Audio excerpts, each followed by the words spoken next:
By sunset, the asteroid belt had developed its first official traffic jam. Ceres sat directly ahead while 40 cargo convoys for emergency clearance. Thousands of rocks crossed the same corridor without lanes, signs, or patience. Bigley watched the chaos from a control tower shaped like a toll booth. He had already installed traffic lights where gravity had never requested them. Every red signal stopped ships while every asteroid continued moving normally. The first convoy dodged a boulder and accidentally entered the mining lane. A second convoy followed because the new arrows looked unusually confident. Warning screens predicted a chain collision spreading halfway across the main belt. To understand the disaster, the universe had to rewind exactly one morning. The Mercury traffic cone had projected thousands of red routes across space. Nova identified Ceres at the center of a rapidly tightening collision pattern. An automated emergency board requested one temporary asteroid traffic director. Bigley accepted before anyone explained that asteroids do not use turn signals. His new badge described the job as temporary technical and extremely inconvenient. He immediately renamed the office the Department of Very Large Space Traffic. Captain Vega noted that the belt contained millions of independently moving objects.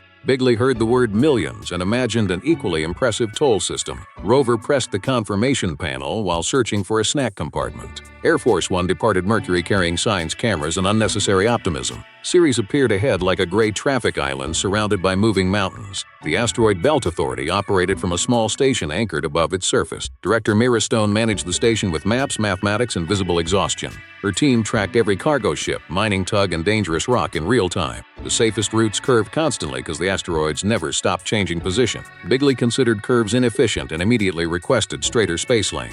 Mira explained that straight lines have intersected several thousand solid objects. Bigley answered by ordering larger warning signs for the solid objects. The first inspection tour passed 3 tumbling rocks and 1 terrified cargo pilot. By lunchtime, the director had discovered what he called a branding emergency. Bigley proposed dividing the entire belt into 4 enormous colored traffic lanes. Gold would carry tourists, blue would carry cargo, and red would carry everyone late. The 4th lane existed only for premium customers willing to ignore explanations. Engineers placed beacon buoys between asteroids and synchronized them with ship computers. At first, the glowing corridors looked surprisingly organized from the control station. Bigley then added traffic lights at every major gravitational crossing. Ships obeyed the signals while asteroids continued crossing without slowing down. Several pilots asked who exactly had been assigned to ticket the asteroids. Bigley created a mobile enforcement unit before anyone could answer. The belt officially entered its first hour of government-managed rush traffic. Congestion near Ceres inspired Bigley to build the solar system's largest roundabout, a circular beacon route wrapped around the dwarf planet like a glowing golden ring. Cargo convoys were ordered to circle until their exits became available. The first 3 convoys completed 12 laps and missed every available exit. A mining tug entered backward after reading a sign from the wrong direction. Bigley solved the confusion by adding more arrows to every existing arrow. The navigation computers interpreted the new symbols as 14 conflicting commands. Ships began circling at different speeds while asteroids cut straight through them. Ceres traffic controllers watched the roundabout become a mechanical whirlpool. Nova noticed something worse developing beneath the ridiculous congestion. Thousands of guidance beacons had been anchored to several medium-sized asteroids. Their correction thrusters were quietly changing the rock's natural orbital paths. One redirected asteroid nudged another, which nudged 3 more into new trajectories. The disturbance spread outward like billiards played across several million kilometers. Mira's map turned from orderly blue lines into a growing web of red. Ceres itself began repeated gravitational tugs from the shifted rock cluster. The dwarf planet moved only slightly, but the cargo corridor moved much faster. 40 convoys suddenly shared a future intersection with Ceres and 6 asteroids. Bigley called the map energetic and requested a larger television for it. Every alarm in the authority station switched to the same deeply unfriendly tone. Plan 1 used giant stop signs aimed directly at the approaching asteroid cluster. The rocks ignored the signs with the confidence of objects unable to read. Plan 2 dispatched traffic drones to issue electronic citations to moving boulders. Most tickets disappeared into space before reaching their geological recipients. Plan 3 attempted to tow Ceres several kilometers away from the collision corridor. Air Force One moved 3 meters while Ceres remained completely unimpressed. Plan 4 opened the premium lane and declared the emergency officially upgraded. Every panicked convoy entered at once and immediately created a premium traffic jam. Nova removed the premium sign before the situation acquired a subscription fee. Mira finally displayed the belt's original automated Shepard control network. The old system never forced fixed lanes onto objects that constantly changed position. Instead, Shepard tugs adjusted ship routes around predicted asteroid positions. Each tug shared live gravity data with Ceres and every nearby cargo convoy. Bigley's beacon anchors several sensors by physically moving their asteroids. The rescue required removing every anchor and restoring the original tracking geometry. Unfortunately, the largest anchor sat on an asteroid already entering the danger zone. Nova calculated 14 minutes before the rock crossed the Ceres convoy corridor. Captain Vega prepared Air Force One for a flight through the moving debris field. Bigley volunteered after learning the repair would be visible from 40 cameras. Mira accepted because there was no remaining time to argue with confidence. Air Force One entered the asteroid belt between two rotating rocks the size of cities. Captain Vega threaded the ship through gaps that existed for only seconds. Rover mapped the drifting beacon anchors using its newly repaired camera eye. The target asteroid tumbled slowly while dragging a glowing traffic signal behind it. Bigley considered the signal excellent publicity and refused to abandon it immediately. Nova reminded him that publicity was currently changing several orbital predictions. The ship matched rotation and attached a maintenance cable to the spinning rock. A nearby asteroid crossed behind them close enough to remove one decorative antenna. Bigley blamed insufficient lane discipline and finally released the beacon anchor. The first section of Mira's original tracking map immediately turned green. Removing one anchor exposed 3 more hidden inside the same disturbed cluster. Each device had pushed a different asteroid slightly away from its natural path. Together, those tiny changes now aimed the cluster toward the cargo corridor. Shepard tugs launched from Ceres and formed a moving wall of navigation lights. Instead of pushing asteroids, they redirected every ship around predicted impact points. Bigley had to disable his central traffic controller before it overrode the new routes. The controller sat inside the Golden Roundabout station directly above Ceres. Air Force One raced back while 40 convoys approached from the opposite direction. The countdown reached 90 seconds as the station continued broadcasting red signal. Bigley entered the control chamber and found one enormous maximum order switch. The switch offered 2 choices labeled Organized Forever and Return to Natural Chaos. Bigley stared at Organized Forever until another collision alarm filled the chamber. Nova's display showed that Natural Chaos was actually predictable orbital mechanics. Bigley finally pulled the switch toward the less flattering scientific option. Every fixed traffic light shut down across the asteroid belt at once. Shepard tugs regained full control and recalculated thousands of safe-moving corridors. Cargo convoys separated smoothly while the disturbed asteroids crossed behind them. Ceres missed the collision chain by a margin comfortably larger than 0. The final roundabout beacon drifted dark and harmlessly into a storage orbit. The asteroid belt returned to looking chaotic while functioning exactly as designed. Mira restored the authority station and banned permanent traffic lights between asteroids. Bigley received the title Temporary Commissioner of Objects that refused to stop. He requested a shorter title and was handed an even longer ceremonial certificate. The final invoice covered beacon removal, damaged drones, and 1 missing antenna. Bigley assigned the antenna expense to an unidentified rock without a billing address. Ceres presented him with a tiny asteroid-shaped paperweight as official gratitude. Rover pressed its silver button while trying to activate the paperweight's cup holder. A lunar customs alert appeared above Earth with several hundred blinking cargo permits. The system reported that the moon had accidentally closed every spaceport entrance. Before Nova could object, Bigley became temporary director of lunar customs. This is a fictional parody, and absolutely none of it happened. In 8 minutes, Bigley would cool Venus or drop its cloud capital. The floating capital sank through clouds hotter than an industrial furnace. Nova ordered the planetary cooling system shut down immediately. 3 atmospheric platforms drifted toward a boiling pressure layer below. Director Aurelia watched another heat exchanger split from the tower. The sunshade jammed, the vents reversed, and the clouds began collapsing. Climate Auditor Ember confirmed only the appointed director could reset everything. Bigley treated accidental authority like advanced atmospheric engineering. To understand the disaster, we must return to the Venus request. The Uranian crystal had projected an urgent cooling request from Venus. Its thermostat displayed luxury sauna mode across the entire atmosphere. Nova explained that Venus had no simple thermostat to repair. Bigley heard the word hot and immediately promised air conditioning.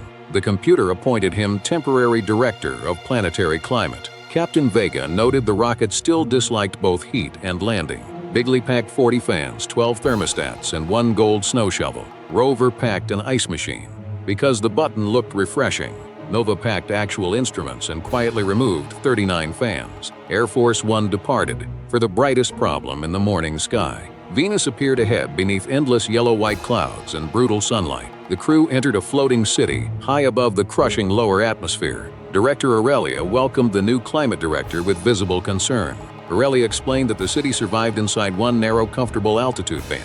Bigley focused on the temperature and ignored every other number. Auditor Ember presented 12,000 pages of atmospheric safety rules. Bigley converted the stack into a convenient fan stand. The city showed him ancient heat exchangers balanced across the cloud layer. Nova recommended adjusting those exchangers by less than 1%. Bigley requested a control labeled maximum cold before lunch. His engineers built the planetary air conditioner from orbital cooling modules. The machine included fans large enough to redirect small weather systems. It also included a thermostat with only hot and winning. Nova discovered the cooling modules were actually cargo refrigeration units. Bigley called that proven technology with excellent commercial history. Aurelia warned that cooling the cloud layer too quickly would change buoyancy. Bigley increased the cooling target because warning sounded inefficient. The first cold blast rolled across the city like a frozen wall. Cloud workers celebrated until every altitude gauge moved downward together. Bigley declared the downward motion proof that cold air was working. Within minutes, the upper clouds became denser around the city platforms. The city lost lift and descended toward dangerous pressure levels. The orbital sunshade reacted by opening farther to compensate. That reduced sunlight while the air conditioner kept cooling at full power. Nova identified a feedback loop between two systems solving opposite problems. Bigley solved the loop by ordering both systems to work harder. The temperature dropped safely while the city altitude became extremely unsafe. Aurelia watched the first residential platform scrape a lower cloud tower. Rover activated the ice machine and accidentally froze a navigation beacon. Every ship in the district immediately turned toward the wrong landing lane. The climate tower began tilting as chilled gas shifted beneath it. Emergency balloons inflated, but the dense clouds pushed them sideways. Captain Vega moved Air Force One beneath the tower as a temporary support. The rocket roof had never been approved as architecture. Auditor Ember located the original climate restoration procedure. The procedure required balanced sunlight, heat exchange, and stable city altitude. Bigley proposed replacing balance with one much larger air conditioner. Aurelia rejected the proposal before the blueprint finished unfolding. The lower pressure alarms reached the highest warning level. For the first time, Bigley noticed the word evacuation. His first rescue plan imported ice from Uranus by express rocket. The ice melted before the invoice finished printing. Plan 2 aimed every fan upward to push the city higher. The fans pushed loose furniture higher, and the city almost nowhere. Plan 3 opened every window to release the excess cold. Venus immediately returned the favor with extremely hot outside air. Plan 4 painted the sunshade gold to make sunlight more confident. The reflective paint redirected sunlight into the cargo dock. Rover used the snow shovel to redirect melting ice toward a drain. Nova finally removed every improvisation from the climate board. The original system used a slow orbital sunshade and distributed heat exchangers. Aurelia proposed returning each control to its neutral calibration. Nova calculated that the city could regain altitude within 90 seconds. The problem was that Bigley's maximum cold lock blocked neutral mode. Only the temporary climate director could remove that lock manually. The access route crossed the exterior of the tilting climate tower. Captain Vega positioned the rocket beside the tower as a moving handrail. Rover anchored the cable to the only bolt that looked expensive. Bigley entered the maintenance route, wearing 3 cooling capes. The first gust transformed all 3 capes into one enormous sail. The sunshade team rotated the first panel back toward neutral. A second panel jammed under dried gold paint from Plan 4. Nova used the cargo refrigeration coolant to loosen the hinge carefully. The panel moved, and the sunlight distribution returned toward normal. Below, Aurelia restarted the first heat exchanger at minimum power. The second exchanger refused because Rover's frozen beacon still confused navigation. Rover thawed the beacon using the coffee machine's steam valve. Traffic returned to the correct lane while the exchanger came online. The Cloud City's descent slowed for the first time. Bigley still had to reach the manual climate lock above the tower. The maintenance route ended at a spinning climate turbine. Vega reduced the turbine speed using the rocket's remaining side thruster. The maneuver rotated Air Force One into a deeply embarrassing angle. Bigley crossed the turbine before it remembered its normal speed. The manual lock sat behind a door marked Climate Professionals Only. His temporary title passed the scanner by the narrowest legal definition. Inside, the climate core displayed every mistake from the last hour. The system asked why the maximum cold lock should be removed. Bigley's first answer praised his own cooling performance and failed. The second answer blamed Venus for being difficult and failed faster. Outside, the city dropped within 1 platform height of the pressure boundary. Aurelia warned that one more descent would force evacuation. Nova told Bigley the system wanted accuracy, not promotion. Bigley finally admitted that cooling Venus quickly had been a terrible idea. The maximum cold lock released and neutral mode became available. Nova synchronized the sunshade exchangers, vents, and city ballast. The Venus Cloud City stopped descending and began climbing slowly. The lower pressure alarms faded one row at a time. Captain Vega pulled the bent climate tower upright with Air Force One. Bigley exited the core just as the tower locked safely into place. The Venus Climate Authority presented the complete cooling invoice. The bill included fans, ice paint, windows, cables, and one bent rocket roof. Bigley tried charging the sun for creating excessive heat. Aurelia presented one sealed vial of Venusian cloud droplets. Rover opened the vial beside the repaired navigation console. The droplets projected an emergency traffic notice from Mercury. Mercury Sunrise Railway had stopped directly beneath the solar glare. Nova blocked the automatic solar traffic optimization button immediately. Bigley promised to fix Mercury's rush hour before breakfast. The computer appointed him temporary director of solar transportation. This is a fictional parody, and absolutely none of it happened. At exactly 9:03, Mars declared an emergency presidential election. At 9:04, President Bigley declared himself the obvious favorite. The polls on Mars are unbelievable, because nobody has taken them. Unfortunately, Mars had not invited him, called him, or heard of him. That tiny detail did not survive the morning press conference. Sir, are you actually running for president of another planet? Running is a strong word, because I prefer arriving as the winner. 6 hours later, a gold-painted rocket blocked 3 lanes of traffic. Its name was Air Force One, spelled exactly that way. That vehicle has no launch permit, navigation system, or cup holders. Cup holders are for people who expect a bumpy victory. Then the rocket coughed, jumped, and headed directly toward Mars. By sunset, one confused Earth politician would rule an entire planet. To understand why, we must return to yesterday's extremely normal breakfast. President Bigley was studying a classified stack of blueberry pancakes. He believed the syrup pattern looked suspiciously like Florida. Nobody pours a peninsula by accident, believe me. That was when the red telephone began speaking Marshnachen. Greetings, Earth Unit, your rover has activated our ancient election machine. Excellent. Connect me to whoever is in charge of congratulations. Nobody is in charge, which is why the machine is currently screaming. Across the room, Dr. Nova quietly stopped chewing her toast. Which rover, and what exactly did it activate? The silver one pressed a gold button, labeled Definitely Do Not Press. President Bigley smiled like a man discovering a free buffet. Gold buttons recognize leadership, and possibly excellent taste. Sir, an alien constitutional crisis is not a campaign opportunity. Every crisis is an opportunity wearing terrible public relations. Within minutes, breakfast became an interplanetary strategy meeting. Dr. Nova projected the rover's camera feed across the dining room wall. The machine resembled a vending machine designed by nervous philosophers. For the record, the warning sign was covered by very attractive dust. The device appears to select a temporary leader during planetary emergencies. Temporary is simply permanent without good negotiation. The machine demanded a candidate with maximum confidence and minimum hesitation. That is not a healthy system of government. The telephone translated Bigley's breakfast speech into 7 Martian dialects. Every dialect somehow became louder, longer, and more confident. The election machine has identified your loudest available candidate. Available is a beautiful word, almost as beautiful as unanimous.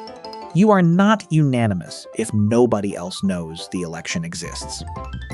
That sounds like a historic lead.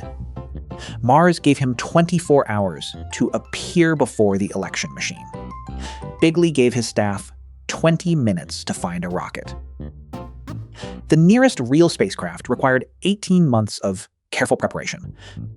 Bigley rejected it for lacking gold paint and immediate availability. A theme park offered an old rocket-shaped restaurant for $12. Buy it, polish it, and remove the children's menu. That is fiberglass, not a heat shield. Then heat should show some respect and stay outside. Engineers installed 3 engines, 2 parachutes, and 1 espresso machine. The espresso machine received the most thorough safety inspection. I can fly this object, but I refuse to call it a spacecraft. Call it a winning environment with engines. His campaign team printed 10,000 hats reading "Make Mars Mildly Habitable." The final word wrapped around the back and disappeared under the strap. Martians do not wear hats because their antennae are highly sensitive. Then we have discovered an underserved hat market. At noon, the least prepared mission in history reached the launch pad. A crowd gathered because the official invitation accidentally promised free pizza. There was no pizza, but there was considerable smoke. Flight controls are responding, although several responses are personal insults. Oxygen stable, fuel unstable, confidence unfortunately unlimited. Excellent numbers, especially the unlimited one. The countdown began at 10, and immediately skipped 6 numbers. 10, 7, 3, Tuesday, launch. Air Force One rose 6 feet, paused, and reconsidered its choices. Full power now, before gravity notices us. The rocket shot upward and left its restaurant sign behind. Bigley waved through the window until the atmosphere removed his hat. Send that hat an invoice. Earth became a blue marble, then a dot, then a fundraising graphic.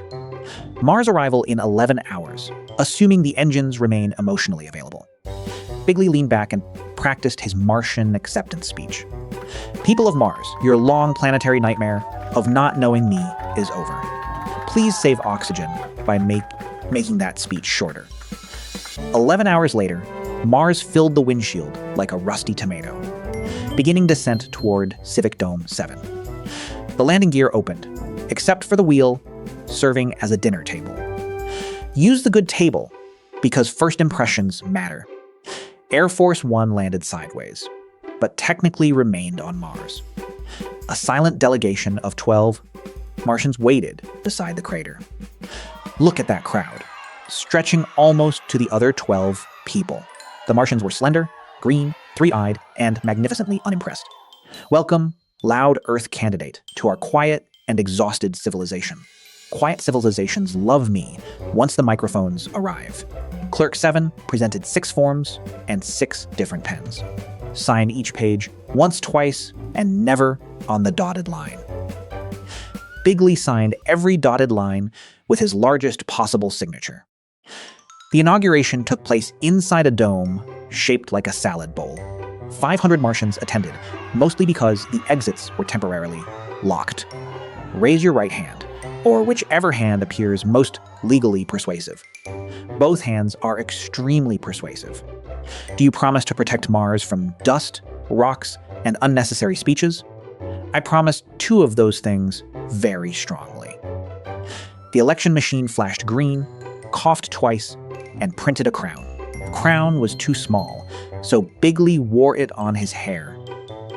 Long live the temporary president for the next 48 hours. 48 hours is plenty of time to become unforgettable. That is exactly what concerns the insurance committee. Bigley's first official portrait required a canvas wider than the doorway. His second official portrait was simply the first portrait turned sideways. Now let us begin the greatest 48 hours in Martian history. Mars collectively checked the emergency exits. Executive Order 1 renamed the red planet Mara Mars. The planet has been named Mars for 4 billion years. Then the old branding has clearly stopped generating excitement. Executive Order 2 replaced the national anthem with entrance music. The anthem lasted 11 minutes and included 3 dramatic pauses. Martian days are already longer than Earth days. Excellent. Then everyone had more time to hear the anthem. Executive Order 3 required every crater to receive a positive name. Crater 14 is a toxic sinkhole. Call it an exclusive underground wellness destination. The tourism department resigned, then returned, because Mars had no replacements. Bigley created a department of winning with no measurable responsibilities. Its first achievement is existing ahead of schedule. Its first expense is a desk made from emergency oxygen tanks. The new president approved the desk before hearing the final sentence. By afternoon, Bigley discovered Mars suffered frequent meteorite showers. We will build a wall, and space will respect the property line. Meteorites arrive from above, not across the horizon. Then we will build the wall taller than above. Martian engineers produced a modest dome reinforcement proposal. Bigley added towers, flags, fountains, and a gift shop. Fountains require water, which Mars does not possess in fountain quantities. Use sparkling water and charge admission. Construction began with bricks made from compressed red dust. The first brick dissolved when someone looked at it skeptically. That brick lacked confidence, which is a management problem. Workers replaced the bricks with inflatable gold panels. A small meteorite hit the wall and bounced into the gift shop. The gift shop has recorded its first and final customer. Bigley called the test an energetic grand opening. Next, Bigley promised Mars its first 7-star luxury hotel. Our rating system ends at 3 stars and 1 warning triangle. Add 4 stars and remove the negativity triangle. The lobby featured a golden escalator designed for Earth gravity. In Martian gravity, guests floated upward faster than the moving steps. That is not a malfunction. That is premium express service. Every room had a balcony facing the same parking crater. The minibar contained 1 raisin and a contract for the raisin. Consuming the raisin activates a 30-year hospitality agreement. Nobody should eat anything that requires a witness. Bigley reserved the penthouse before workers installed the oxygen seals. Fresh air is the most luxurious air. There is no fresh air outside. Then, exclusivity has increased dramatically. The hotel opened with 0 guests and a completely full waiting list. By evening, Zorp had collected 12,000 formal complaints. Mars only had 11,000 residents. Several citizens complained twice, and 1 crater submitted paperwork. Complaints are simply applause wearing reading glasses. Then you are receiving historic applause from the sewage committee. Zorp challenged Bigley to the traditional Martian leadership debate. I have won debates against mirrors, elevators, and 1 very rude toaster. Did the toaster concede? It stopped talking after the fire department arrived. The debate rules required honesty, brevity, and respectful silence. Bigley requested 3 completely different rules. Rule changes require approval 5 business moons in advance. Fortunately, every moon is a business moon when I am working. That sentence has already violated the brevity rule. Tickets sold out before anybody learned the debate was free. The debate stage contained 2 podiums and 1 ceremonial bowl of dust. Candidates, explain how you will protect Mars for future generations. We strengthen the dome, conserve oxygen, and fund scientific maintenance. The audience nodded with the restrained enthusiasm of accountants. I will protect Mars with strength, style, and an unbelievable roof. How would you pay for a planetary roof? We sell naming rights to every mountain, crater, and to suspicious pebble. Your hotel already named the parking crater after itself. That demonstrates successful early revenue. Final question. What do you understand about Martian culture? The people are green, punctual, and surprisingly resistant to hats. The audience gasped through 3 separate breathing filters. Our culture values patience above every other civic virtue. I have waited almost 6 minutes to answer that. Before Zorp could respond, every light in the dome turned red. Planetary dust storm approaching. Estimated arrival in 9 minutes. Outside, the horizon disappeared behind a mountain of moving sand. This storm could block the solar grid and freeze every dome. Our emergency sunshade should retract automatically. The retraction permit is currently waiting for your 6th signature. I have only 5 hands. The regulation anticipated greater administrative commitment. The first dust wave struck before anyone found a spare hand. Solar power dropped from full strength to the brightness of soup. Nobody panic, because panic looks terrible under emergency lighting. We have 20 minutes before the heating system fails. The orbital sunshade is jammed with electrically charged dust. Then we need the greatest dust remover in the solar system. Every Martian slowly turned toward the man who built an inflatable wall. Excellent. I can feel the confidence returning. Bigley's first plan involved 12,000 industrial vacuum cleaners. Vacuum cleaners require air, and Mars is famously unhelpful there. Plan 2 involved pushing the storm backward with hotel fans. Those fans currently prevent 3 guests from touching the ceiling. Plan 3 involved asking the storm to leave politely.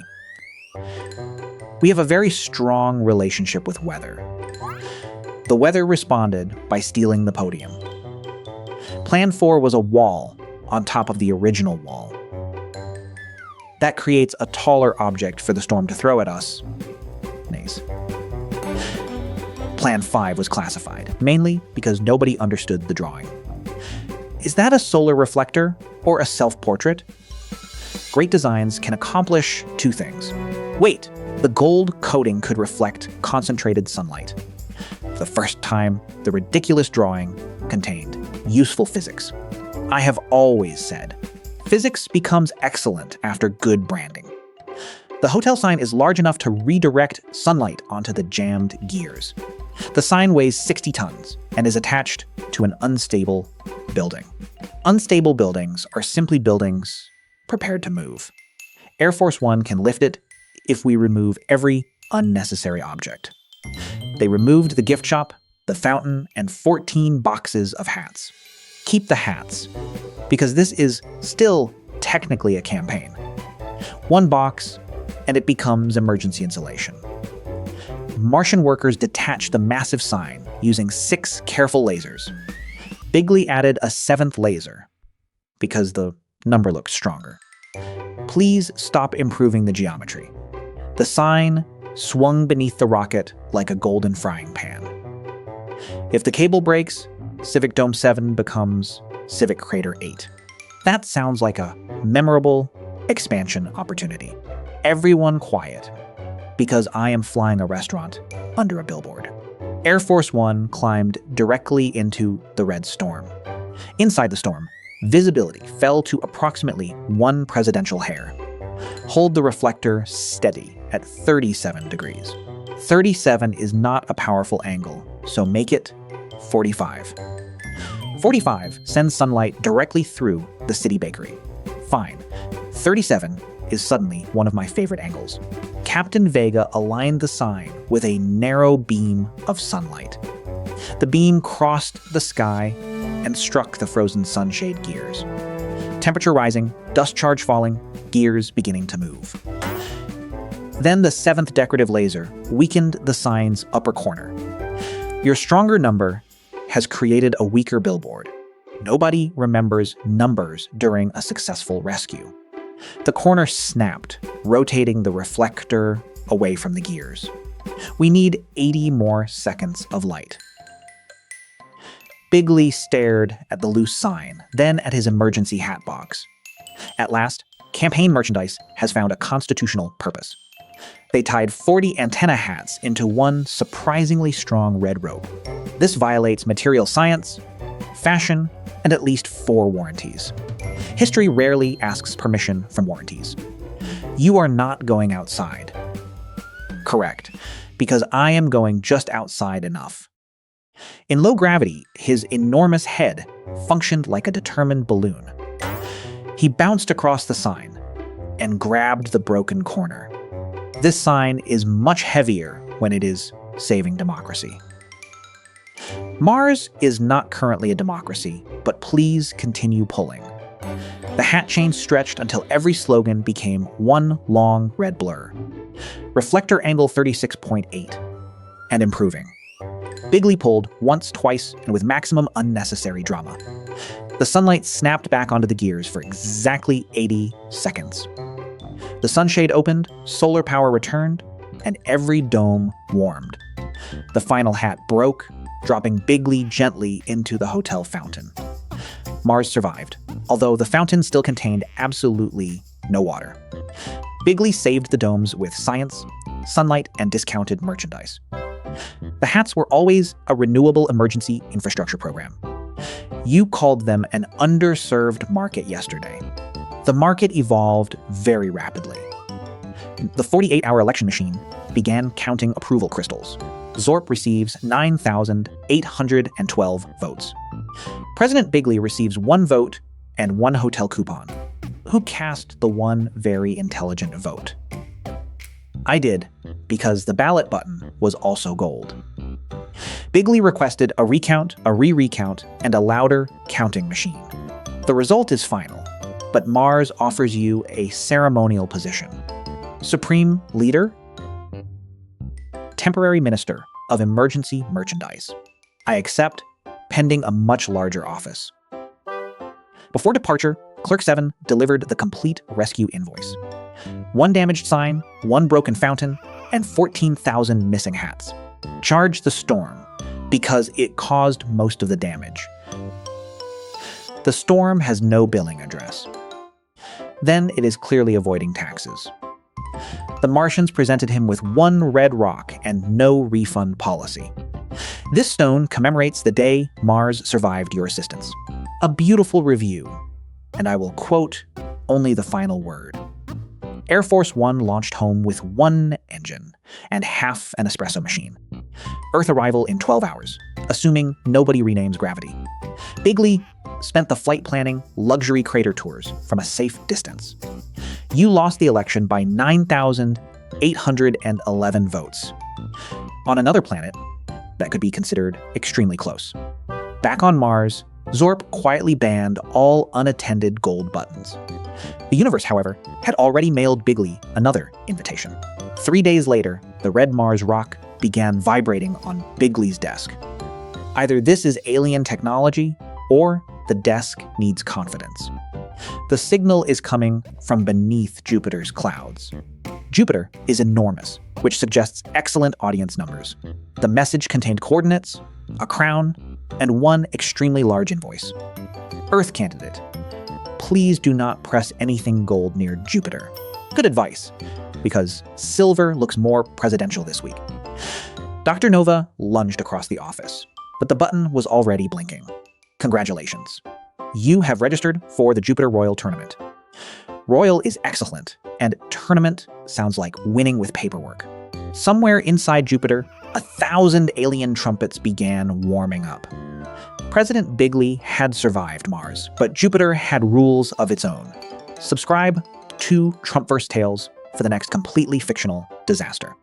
Tell us which impossible planet he should misunderstand after Jupiter. Until then, remember that confidence is not a substitute for oxygen. Narrator, this is a fictional parody, and absolutely none of it happened. Narrator, in 8 minutes, Bigley would save Jupiter or become part of its weather. President Bigley, this is a strong position, although the wind is behaving very unfairly. Dr. Nova, please stop campaigning and pull the emergency lever. Narrator. Below him, the floating royal arena was dropping toward the great red spot.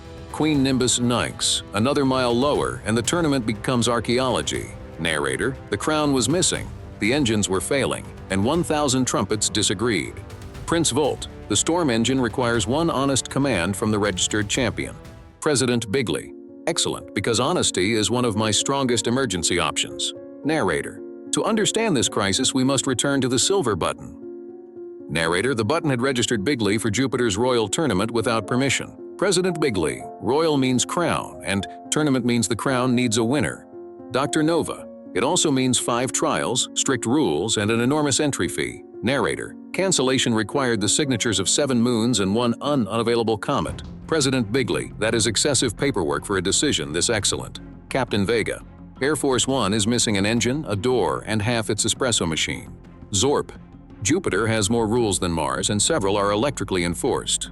President Bigley, I heard one crown and stopped listening at exactly the right moment. Narrator, Nova packed instruments, Vega packed tools, and Bigley packed 40 capes. Narrator, Air Force One plunged into Jupiter's clouds like a gold spoon entering soup. Narrator, a silver arena appeared above the Great Red Spot, surrounded by 1,000 musicians. President Bigley, finally a welcoming committee with an appropriate understanding of volume. Bloop, hello competitor, your vehicle smells like coffee and fear. Prince Volt, I am Prince Volt, champion of 12 moons and defender of the upper storms. President Bigley, 12 moons sounds impressive until somebody counts the audience. Queen Nimbus, welcome, champions, to the tournament nobody may leave early. Judge Quark, every champion must obey the rules, especially when they become inconvenient. Narrator, the Jovian crown emerged from a cloud vault guarded by blue lightning.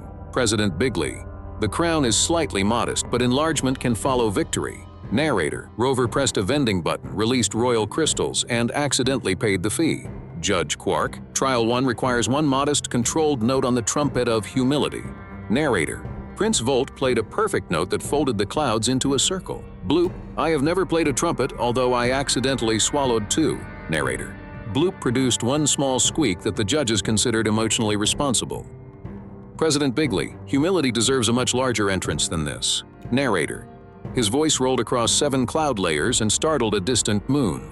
Judge Quark, the note is too loud, too long, and contains unverifiable adjectives. President Bigley, I admit that I may require an even larger trumpet. Narrator, the humility sensor flashed green because the admission was technically modest. President Bigley, a technical pass is still a landslide when properly framed. Narrator, Trial 2 crossed floating platforms above Jupiter's endless red storm. Judge Quark, reached the finish without engines, weapons, or intentional flying. Narrator, a magnetic platform trapped Prince Volt halfway through the maze. Bloop, I will use the ancient gelatin technique of becoming the floor. Narrator, Bigley's first step launched his enormous head upward like a weather balloon. President Bigley, advanced physics has finally recognized natural leadership. Narrator, a turbine launched him directly into the finish bell. Judge Quark, the crossing was accidental, inelegant, and legally complete. Judge Quark, now speak one honest statement before the truth gong. President Bigley, I entered for the crown, the cameras, and an extremely favorable entrance. Judge Quark, Trial 4 requires a responsible budget for Jupiter's future. Prince Volt, I would strengthen the arena, protect families, and maintain the storm engines. President Bigley, I will sell naming rights to every cloud, moon, and suspicious lightning bolt. Narrator, the budget printed a debt ribbon long enough to orbit loop. Judge Quark, Trial 5 is the crown of calm, which reacts to emotional stability. Narrator, Bloop sat quietly and became almost perfectly round. Narrator, Prince Volt controlled every spark and lowered his heartbeat. President Bigley, I am extremely calm, and everyone should notice immediately. Narrator, a trumpet cork silenced him for 3 seconds, and the crown finally glowed green. Judge Quark, against probability, all 3 champions have reached the final ceremony. Narrator, the crown floated above an ancient storm engine hidden beneath the arena. President Bigley, the crown appears ready for an early and very efficient transfer. Narrator, his sleeve caught the pedestal and the crown dropped into the ignition channel. Narrator, the ancient storm engine woke with the enthusiasm of an angry planet. Captain Vega, arena balance failing, lower engines offline, altitude dropping fast. Narrator, the Great Red Spot widened beneath the arena like a giant open mouth. Queen Nimbus 9th, the crown is also the engine key because ancient designers enjoyed drama. Prince Volt, the orchestra can stabilize the engine if every trumpet plays one frequency. Dr. Nova, the registered champion must recover the crown and give one honest command. President Bigley, this crisis has tremendous visibility and excellent rescue potential. Narrator, Plan 1 involved politely asking the Great Red Spot to stop. Narrator, the storm responded by stealing the podium and 2 microphones. Narrator, Plan 2 used Bigley's capes as emergency sails. Captain Vega, the capes are rotating the arena faster, not lifting it. Narrator, Plan 3 aimed every hotel fan directly at the storm. Bloop, those fans currently prevent 6 guests from becoming ceiling decorations. Dr. Nova, stop improvising. The engine diagram contains a harmonic restart sequence. Prince Volt, 1,000 trumpets can carry the frequency through the storm. Captain Vega, Air Force One can amplify the note from above the arena. President Bigley, excellent because I have always conducted extremely large audiences. Narrator, the musicians tuned 1,000 instruments in 800 different keys. Judge Quark, the instruction says one frequency, not 1,000 opinions. President Bigley, Everyone play the note called winning, preferably louder than the storm. Narrator. The first blast created a shock wave that folded the royal roof inward. Dr. Nova. Reduce volume, match Prince Volt's lightning and hold the middle frequency. Prince Volt. Lightning channel synchronized. Orchestra. Follow my pulse. Narrator. For one miraculous moment, every trumpet produced the same silver note. Narrator. The note revealed the crown glowing deep inside the storm engine. Captain Vega. The shaft is too narrow for the rocket, but unfortunately wide enough for Bigley Nor. They tethered him with capes, safety cable, and one box of emergency hats. Narrator. Inside the engine, building-sized gears turned through rivers of blue lightning. Dr. Nova. Move left after the red gear and avoid every surface that looks expensive. Narrator. A trumpet echo bounced Bigley between two safety rails. Blue. Please step lightly, because I am becoming an emergency bridge. Prince Volt. Magnetic pulse ready on your command. Narrator. The pulse loosened the crown and launched it into Bigley's hands. Storm engine. State your honest purpose for entering the royal tournament. President Bigley. I came to deliver historic leadership and premium results. President Bigley. I came for the crown, the cameras, and a very favorable entrance. President Bigley. I do not want everyone to fall because I pressed another button. Narrator. The crown unfolded into a silver conductor key shaped like lightning. Dr. Nova. Insert it into the upper socket and rotate exactly 37 degrees. President Bigley. 37 continues to perform extremely well under pressure. Narrator. The orchestra held its note while Air Force One fired every remaining engine. Narrator. The storm gears restarted with a sound halfway between thunder and applause. Queen Nimbus at 9, arena altitude rising, royal kitchens no longer becoming a moon. Narrator. A pressure wave launched Bigley from the shaft into the largest trumpet. Narrator. His accidental final note completed the sequence and restored every arena light. Judge Quark. Prince Volt finishes first, Bloop second, and Bigley a confusing third. President Bigley. Third place becomes first after two strategic recounts. Queen Nimbus ninths. Bigley receives the title Royal Assistant for Unplanned Emergencies. President Bigley. Assistant is a temporary spelling of Executive Champion. Narrator. Judge Quark then unrolled the royal damage invoice across the arena. President Bigley. Charge the silver button, because it registered me without informed enthusiasm. Queen Nimbus its Nikes. Jupiter offers this contained storm cloud as complicated gratitude. Narrator. Rover opened the silver latch while searching for a snack control. Narrator. A private rainstorm flattened Bigley's protected comb-over during the flight home. Narrator. Back on Earth, Saturn announced an auction for a missing ring segment. Dr. Nova. Nobody touched the auction button, especially anyone attracted to shiny objects. Flight computer, congratulations, you own ring segment 7 for 9 trillion cloud credits. This is a fictional parody, and absolutely none of it happened. In 8 minutes, Bigley would save Neptune or become weather. He clung to a golden weather vane inside the storm. Nova ordered him to release the governor lock. Below, Neptune's cloud capital fell toward a methane lightning belt. Admiral Azure warned that another mile meant permanent blue fire. The satellites failed, the storm stalled, and pressure climbed. Clerk Nix confirmed only the registered governor could restart everything. Bigley treated governorship like a highly relevant rescue credential. This disaster began with one glowing blue button. The flight computer appointed Bigley governor of the Great Dark Spot.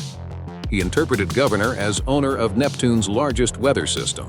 Nova explained the storm-regulated heat across the upper atmosphere. Zorp found 12,000 pages of Neptunian weather law. Captain Vega reported a cracked hull and one working coffee valve. Bigley packed capes, cameras, and a ceremonial gold barometer. Rover confirmed travel while searching the blue button for snacks. Air Force One departed before anyone finished the safety briefing. Neptune appeared like a blue marble wrapped in screaming wind. The damaged rocket entered its clouds with unnecessary confidence. A floating city circled the dark storm on silver pressure platforms. Admiral Azure welcomed the new governor with visibly limited enthusiasm. Clerk Nix presented 3 permits and 1 emergency resignation form. Bigley signed every pressure line with one enormous gold signature. The appointment transferred control of the storm to his wrist console. Every weather satellite immediately switched to ceremonial standby. Bigley renamed the Great Dark Spot the Bigley Blue Vortex. Neptune's citizens responded with synchronized worried blinking. Gale 9 projected the storm's rotation, pressure, and shrinking margins. Azure explained that maintenance began before celebration. Bigley opened Neptune's first department of premium weather. Its headquarters used emergency oxygen tanks as decorative columns. He sold naming rights to clouds, gusts, and suspicious raindrops. Toll gates appeared across the safest wind lanes. The forecast became an 11-minute entrance speech. Bigley ordered a gold control tower inside the storm's outer wall. Nova warned that extra mass would distort the pressure bands. Bigley approved 7 additional floors for stronger stability. The tower leaned before the ribbon touched the scissors. Bigley called the lean dynamic atmospheric architecture. The resort opened with heated lounges above frozen methane clouds. Guests received balconies facing the same endless blue hurricane. Souvenir shops bottled wind directly from the storm wall. Nova explained that removing wind also removed rotational energy. Bigley marketed each bottle as portable executive weather. Gold turbines began harvesting energy from the vortex. The first turbine slowed the storm by 1 measurable degree. Bigley added 12 more because slow progress looked inefficient. Gale 9 displayed a red warning around the shrinking storm eye. Bigley replaced the warning with a gold opportunity sticker. By afternoon, the Great Dark Spot had lost half its rotation. Pressure bands collided and pushed the cloud city downward. Triton's transport lanes disappeared behind violent methane lightning. Azure ordered the emergency cyclone reserves released immediately. The reserve system rejected every command without governor authorization. Nix discovered Bigley's branding contract had privatized the emergency switch. Nova demanded that he cancel the weather ownership seal. Bigley worried cancellation would reduce the storm's market value. Another pressure wave tore the gold tower from its foundations. Every alarm on Neptune selected the same serious shade of red. Plan 1 used giant fans to restart the missing winds. The fans pushed the city backward, and the storm nowhere.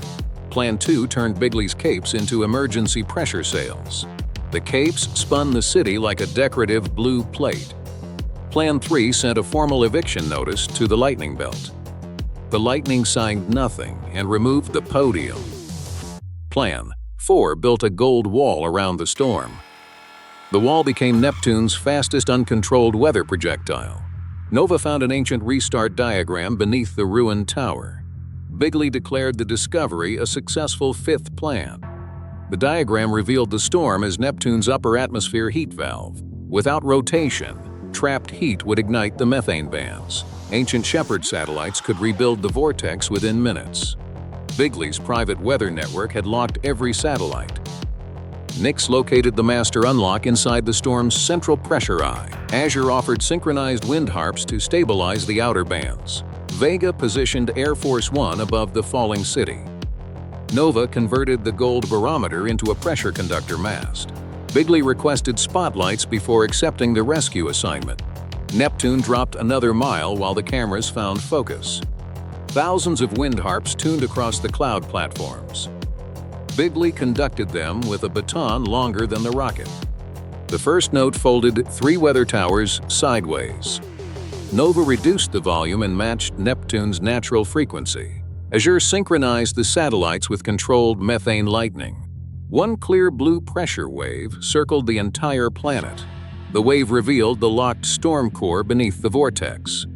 Vega opened a narrow descent shaft through the outer clouds. The shaft was too small for the rocket but perfect for Bigley. They tethered him with capes, cable, and emergency wind bottles. Inside the eye, blue lightning flowed between building-sized turbines. Nova guided Bigley past the red gear and unstable pressure vents. A wind harp echo bounced his enormous head between safety rails. Gale 9 unfolded into a temporary bridge across the core. Azure charged the governor key with a magnetic lightning pulse. The gold ownership seal broke free from the central turbine. The storm core requested one honest reason for holding office. Bigley offered leadership, ratings, and premium atmospheric results. The core rejected every phrase as promotional weather language. Bigley finally admitted he caused the crisis and feared the city falling. The ownership seal transformed into a silver cyclone key. Nova directed a precise 37-degree turn. Bigley resisted improving the number for once. Every Shepherd satellite awakened in a ring of blue light. The satellites rebuilt the vortex around the falling city. The cloud platforms rose as the methane lightning retreated. The great dark spot regained its rotation with one thunderous pulse. The core launched Bigley into the premium wind bottle kiosk. Neptune cheered until Nix displayed the final damage total. Azure restored public weather control and reopened the transport lanes. Bigley described losing ownership as a strategic atmospheric donation. Neptune named him temporary deputy of atmospheric confusion. He interpreted deputy as governor with improved flexibility. Nix's invoice wrapped around the restored storm twice. Bigley tried billing the wind for unauthorized movement. Azure gave him one sealed breeze with strict instructions. Rover opened the bottle beside the damaged coffee valve. The escaped breeze projected a legal distress signal from Pluto. Nova blocked the flashing planetary status appeal button. The computer appointed Bigley judge of Pluto's planetary hearing. This is a fictional parody, and absolutely none of it happened. In 8 minutes, Bigley would save Pluto, or misplace it. The planetary status court spun above a widening orbital fault. Nova ordered Bigley to release the judge lock immediately. Below, Charon drifted toward a chain of research stations. Chancellor Frost watched the court lose another kilometer.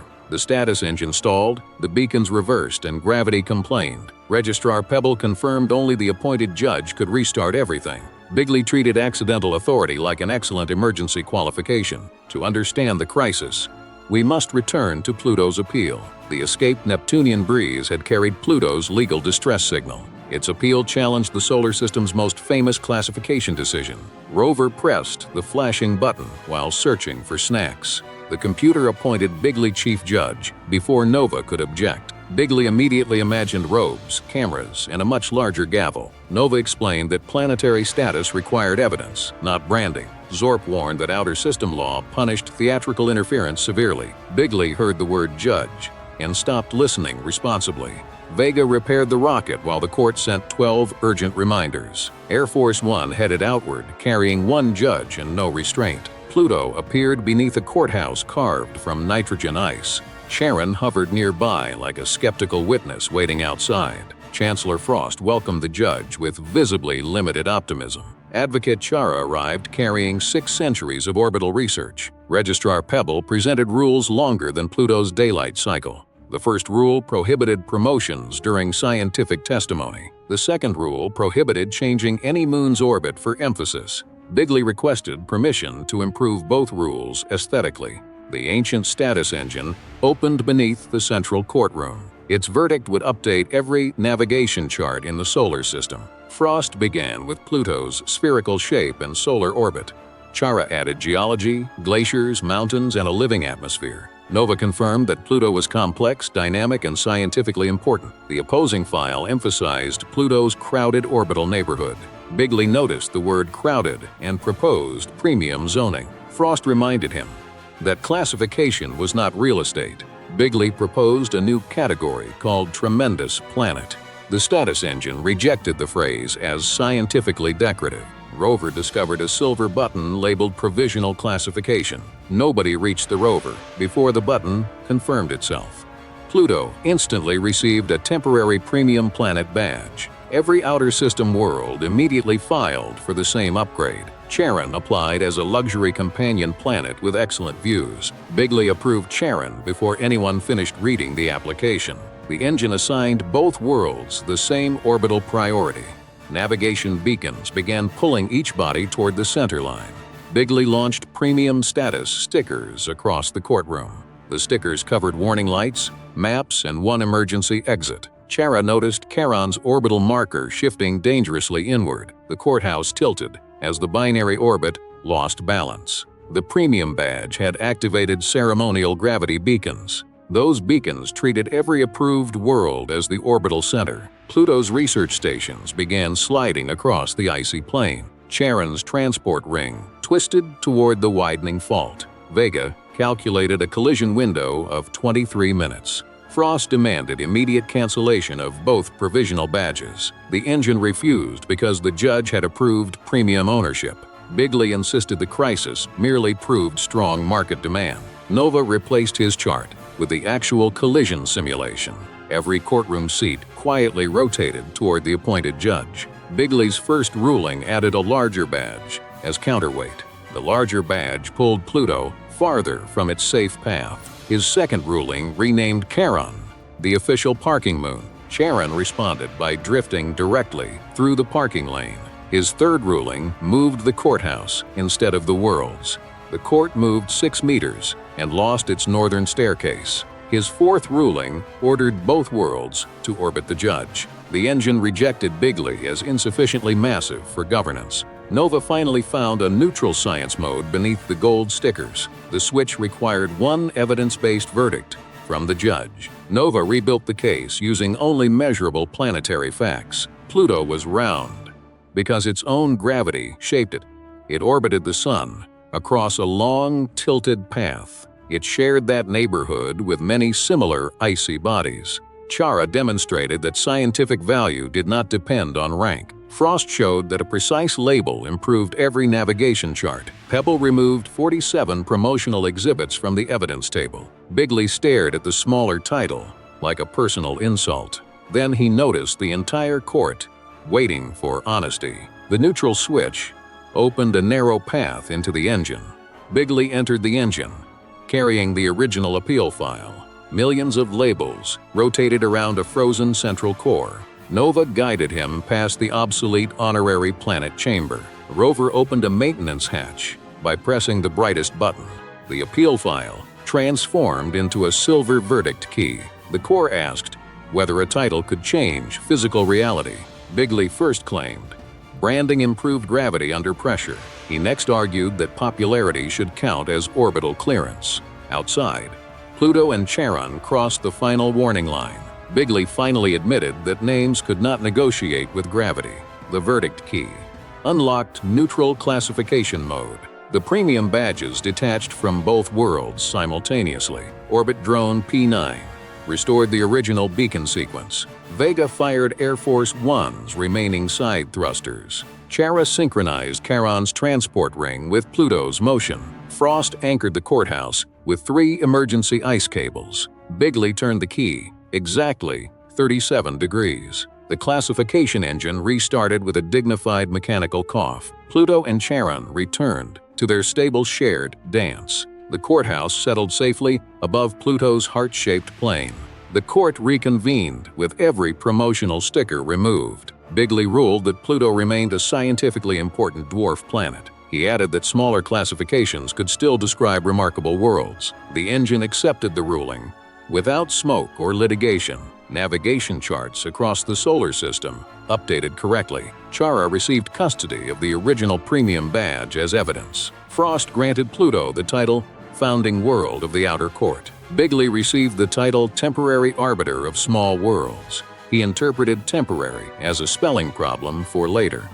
Pluto celebrated with 1 quiet snowfall and no rebranding. Registrar Pebble unrolled the damage invoice around Charon twice. The bill included badges, beacons, stairs, and 47 stickers. Bigley tried charging the classification system for emotional confusion. Frost presented 1 sealed Pluto ice crystal as complicated gratitude. Rover opened the case beside the repaired coffee valve. The crystal projected an audit request from Uranus. Its planetary axis had been declared 98 degrees overdue. Nova blocked the automatic orientation correction button. Bigley argued that every sideways planet needed stronger management. The computer appointed him Inspector of Sideways Planets. This is a fictional parody, and absolutely none of it happened. In 8 minutes, Bigley would save Uranus or tip over with it. The planetary axis tower leaned farther over the northern clouds. Nova ordered Bigley to release the correction lock immediately. Below, 3 moon routes drifted toward the outer rings. Director Meridian watched another stabilizer platform tear loose. The seasonal mirrors reversed, the ring tug stalled, and Winter moved. Auditor Slope confirmed only the appointed inspector could reset everything. Bigley treated accidental authority like an excellent technical qualification. To understand the disaster, we must return to the Uranus audit. The Pluto crystal had delivered a 98-degree overdue notice. The notice automatically appointed Bigley Inspector of Sideways Planets. Nova explained that Uranus had rotated sideways for billions of years. Bigley saw the diagram and declared the planet visually unfinished. Captain Vega reported that Air Force One was barely upright itself. Rover found a flashing button labeled Automatic Orientation Correction. Nova covered the button before history repeated itself again.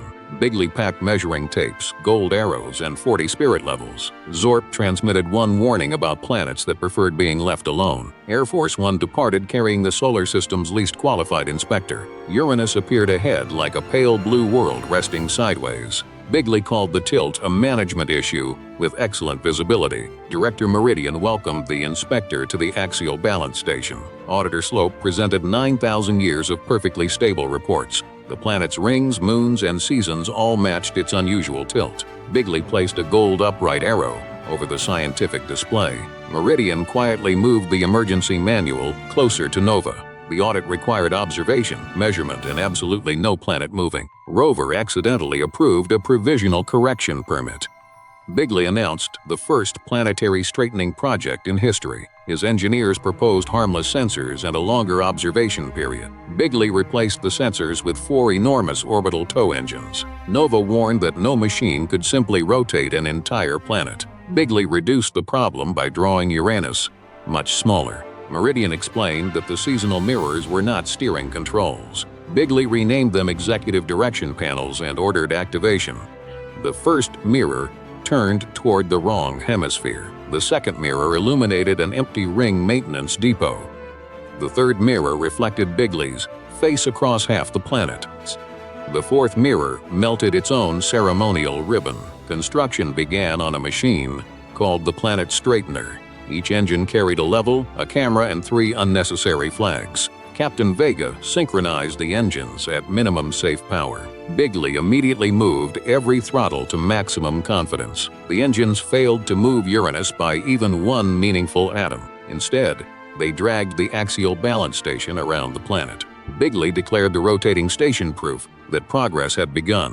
Auditor Slope measured the progress as entirely unrelated. Rover activated the automatic orientation system to help the engines. Every ancient balance system interpreted the command as an emergency. The ring tugs pulled inward, while the seasonal mirrors pushed outward. Navigation beacons rotated 98 degrees away from their routes. The northern weather tower began sliding across the cloud tops. One polar farm received 12 summers in a single minute. Another station entered winter before breakfast was finished. 3 moons received conflicting instructions about which way was up. Captain Vega reported that the outer ring lane was folding inward. Meridian confirmed the correction software was correcting the wrong object. Bigley blamed the planet for refusing a very clear vertical opportunity. The axial tower finally leaned beyond its last safety marker. Bigley's first correction involved attaching more spirit levels. The levels agreed perfectly that everything nearby was falling. Plan 2 used 40 capes as emergency aerodynamic fins. The capes turned the station into a faster spinning inspection wheel. Plan 3 asked the planet to meet halfway at 49 degrees. Uranus continued rotating without attending the negotiation. Plan 4 deployed a giant gold kickstand beneath the tower. The kickstand pierced a decorative cloud and supported nothing. Nova erased the 4 plans before Bigley discovered a 5th marker. Meridian revealed a neutral restoration mode built for accidental inspectors. The restoration system required the original 98-degree alignment. It also required the inspector to cancel every correction order. Bigley objected because cancellation sounded visually similar to surrender. Nova renamed the process Advanced Sideways Optimization. Bigley approved the new branding before reading the science. The ring tugs had to pull the station back along 4 precise paths. Captain Vega assigned 1 tug to each damaged stabilizer arm. Meridian aligned the seasonal mirrors with the natural sideways seasons. Polar Keeper Nix reopened the frozen climate vents. Bigley reserved the largest tow engine for ceremonial leadership. The 4 ring tugs fired together above the sideways planet. The station moved slowly back toward its original balance point. Seasonal mirrors folded into a calm silver arc. The collapsed moon roots began straightening around the rings. 1 damaged cable snapped beneath Bigley's ceremonial tug. The lead engine swung toward the northern weather tower. Captain Vega ordered the engine disconnected from the station. Bigley refused to abandon the only engine carrying his nameplate. Rover detached the nameplate and accidentally saved the engine. The station reached alignment with 1 second remaining. The external system stabilized, but the axis core remained locked. Only the appointed inspector could enter the final orientation chamber. Nova fitted him with a silver suit and 3 safety cables. The hatch barely accepted his enormous head and rejected 1 cape. Inside, rotating rings displayed every season of Uranus at once. The core requested 1 accurate statement about the planet's orientation. Bigley first described the tilt as a temporary branding problem. He next called sideways rotation an aggressive horizontal strategy. The tower shook as the final safety cable began unraveling. Bigley finally admitted that sideways was correct for Uranus. The inspector key unfolded into a 98-degree silver arc. Bigley inserted it into the original alignment socket. The planetary systems canceled every upright correction command. The axis tower returned to its stable working angle. Moon routes reopened beyond the rings. The polar farms received their proper seasons again. Director Meridian certified the planet naturally and permanently sideways. Auditor Slope removed the overdue label from the axis report. Bigley received the title Temporary Inspector of Correctly Tilted Worlds. He shortened the title to Supreme Director of Planetary Angles. The Uranus Authority presented the complete correction invoice.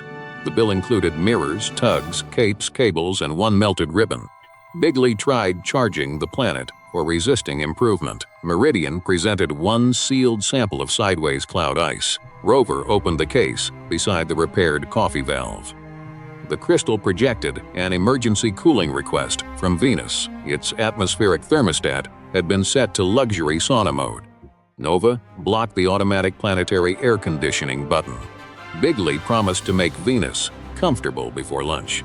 The computer appointed him temporary director of planetary climate. This is a fictional parody, and absolutely none of it happened.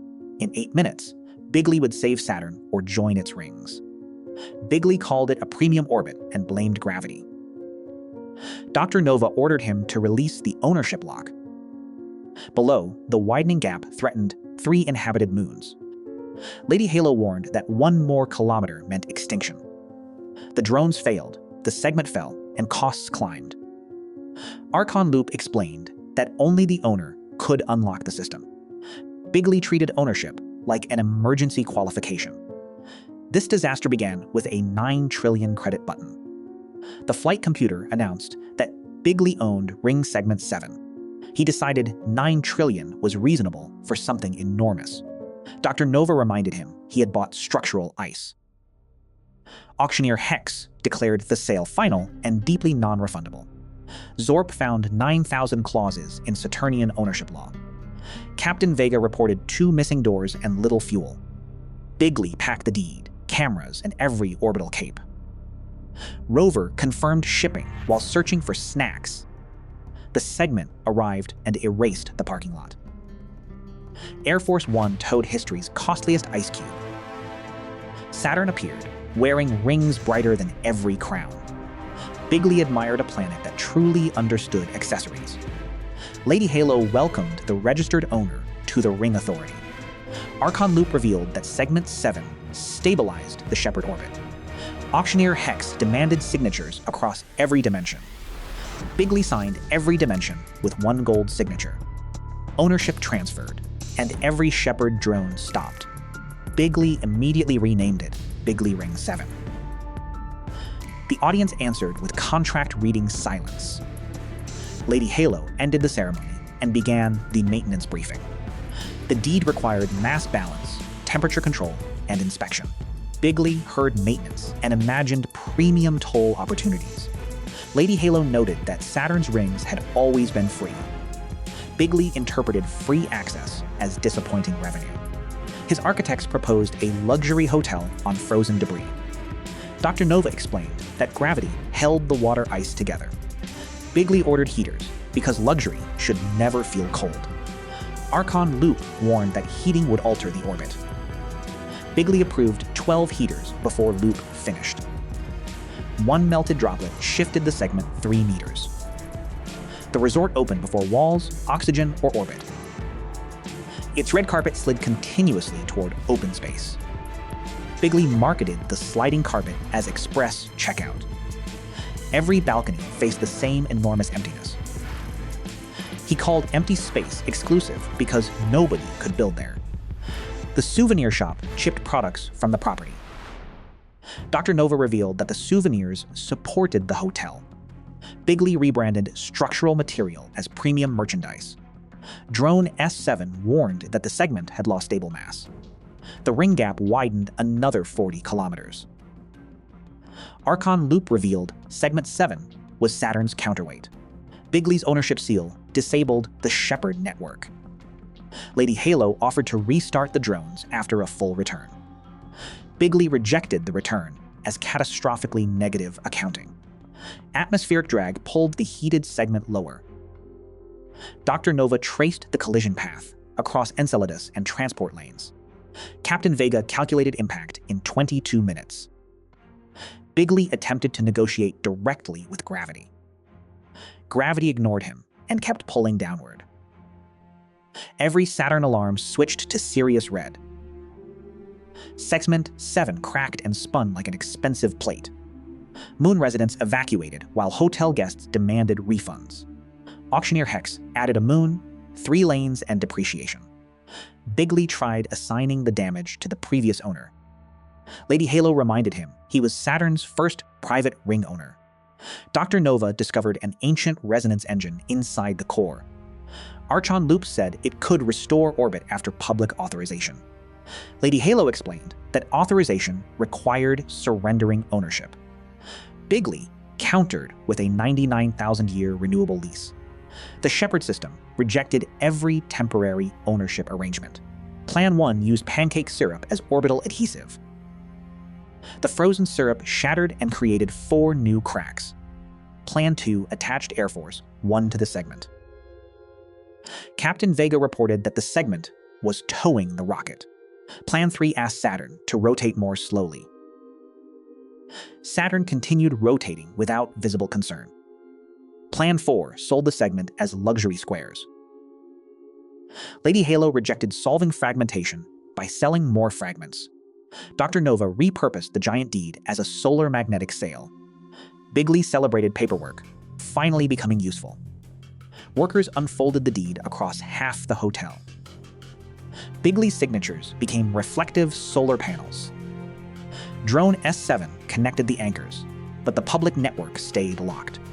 Captain Vega prepared the rocket to tow during orbital correction. Solar wind slowly lifted the segment higher. Dr. Nova found the gold lettering was causing dangerous spin.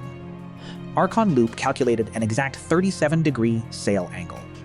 Bigley preferred 45 because it photographed better. Dr. Nova showed that 45 crossed Enceladus City. Bigley reluctantly accepted 37 as his successful angle. Archon Loop sent the tidal seal into the resonance core. Bigley entered the ice tunnel as cracks spread. Ancient walls showed Saturn's rings forming over ages. Drone S7 built a temporary magnetic bridge. A fracture sealed the tunnel behind him. The tidal seal spun inside a silver mechanism.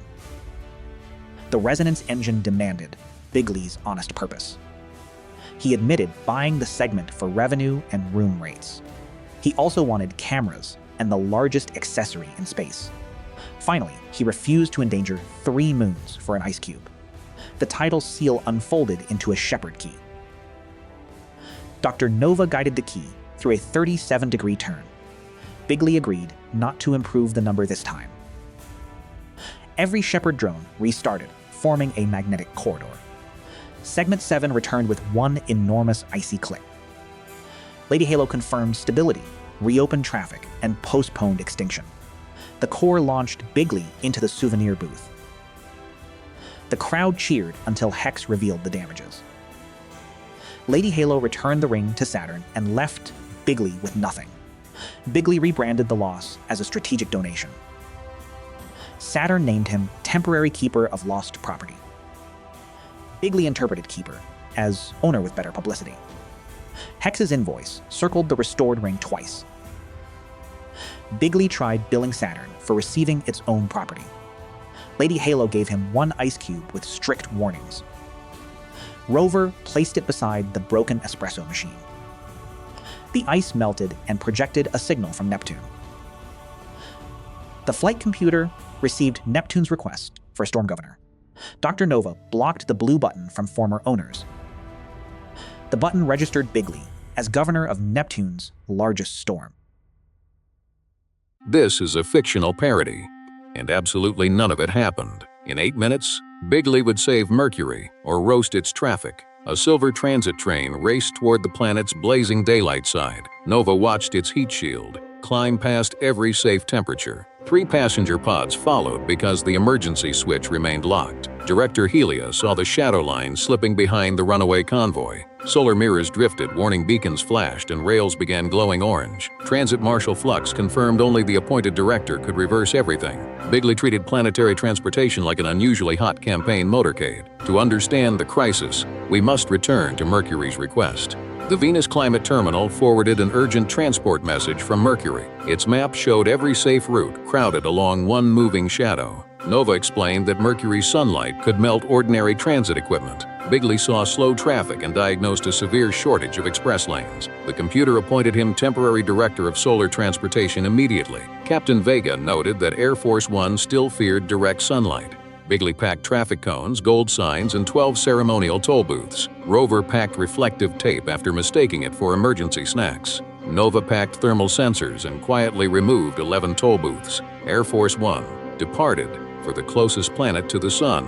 Mercury appeared ahead as a scorched world split between fire and darkness. The crew landed beside a moving city built near the Terminator line. Director Helia welcomed the new transport chief with cautious professionalism. Helia explained that vehicles survived by traveling beside the moving shadow.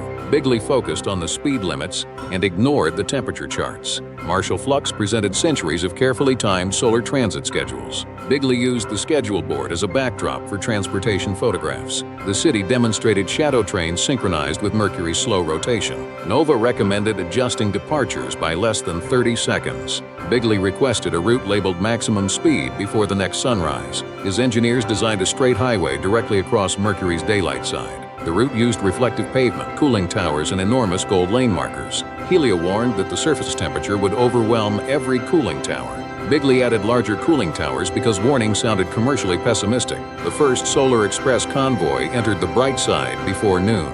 Passengers celebrated as the shortcut removed 40 minutes from the route. Then every temperature gauge rose together faster than the speedometers. Reflective pavement softened beneath the tires and began bending downhill. Bigley declared the glowing road proof of premium solar visibility. Nova calculated 6 minutes before the first heat shields failed. The convoy accelerated because the softened road had become a giant slide. Cooling towers overheated and started blowing hot air onto passengers. One toll booth melted into a perfectly useless golden traffic pancake. Rover attempted repairs and accidentally activated the emergency speed boosters. The convoy shot forward while the moving shadow fell farther behind. Helia ordered every nearby train onto backup routes around the dark side. Those detours overloaded the ancient magnetic junctions beneath the city. 3 solar mirrors rotated automatically to protect the runaway highway. Their movement removed power from the original shadow transit network. Bigley announced that Mercury had finally achieved truly competitive congestion.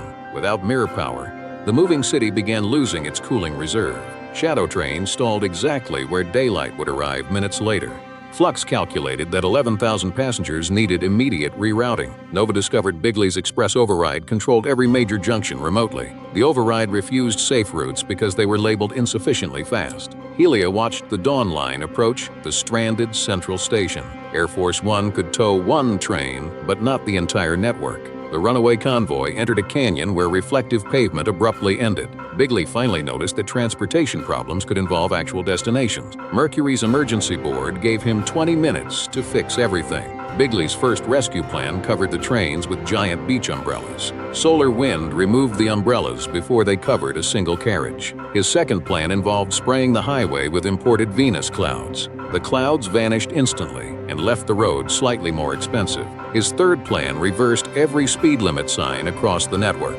The trains remained stationary because signs do not generate magnetic power. His fourth plan added another express lane beside the melting first lane. Nova stopped construction before Mercury acquired 2 simultaneous disasters. Helia reopened the original transit archive and found the emergency protocol. The solution required following the moving shadow instead of defeating it. Mercury's old system used solar mirrors to move shade ahead of trains. Distributed magnetic rails then carried traffic safely inside that artificial dusk. Bigley's highway had redirected both mirrors and power into one shortcut. Nova mapped a rescue corridor reconnecting every stranded train sequentially. Healy assigned Flux to restore junction timing across the Dark Hemisphere. Captain Vega positioned Air Force One above the runaway Solar Express convoy. Rover attached reflective emergency panels to the hottest passenger pods. Bigley was assigned the simplest task, which immediately became complicated. He had to remove his maximum speed override from the solar switchyard. Unfortunately, that switchyard now sat directly inside approaching daylight. Air Force One dragged the runaway convoy sideways toward the shadow corridor. The rocket's remaining engines complained loudly but continued producing thrust. Helia restarted one mirror and projected a narrow band of moving darkness. Shadow trains entered the band one by one as junctions recovered. Flux synchronized departures with the slow advance of Mercury's sunrise. Nova watched temperatures fall across the first rescued passenger platforms. The Solar Express convoy remained too far ahead for normal braking. Captain Vega used the canyon wall to curve its path toward safety. The maneuver worked until Bigley's gold lane markers became magnetic obstacles. Rover began removing them with the enthusiasm of a recycling machine. Bigley entered the switchyard wearing a reflective suit and enormous visor. Behind him, Mercury's sunrise turned the horizon into a white furnace. The override console displayed maximum speed as a permanent administrative achievement. Nova guided Bigley through magnetic rails already expanding from the heat. He reached the control core just as the first warning panel warped. The system demanded the director confirm Mercury's safest transportation principle. Bigley first selected faster roads and the console rejected the answer. He selected larger toll booths and the console rejected that too. Finally, he accepted that Mercury traffic must follow the moving shadow. The maximum speed lock released as daylight reached the switchyard doors. Every solar mirror rotated back toward the original transit geometry. A wide shadow corridor swept across the stranded central station. Magnetic rails powered up and pulled trains away from incoming daylight. Air Force One delivered the final runaway convoy into the rescue corridor. Its heat shields survived with exactly 3 seconds of comfortable margin. Mercury's moving city returned to its carefully timed migration pattern. Helia restored the historical schedules and added one new permanent rule.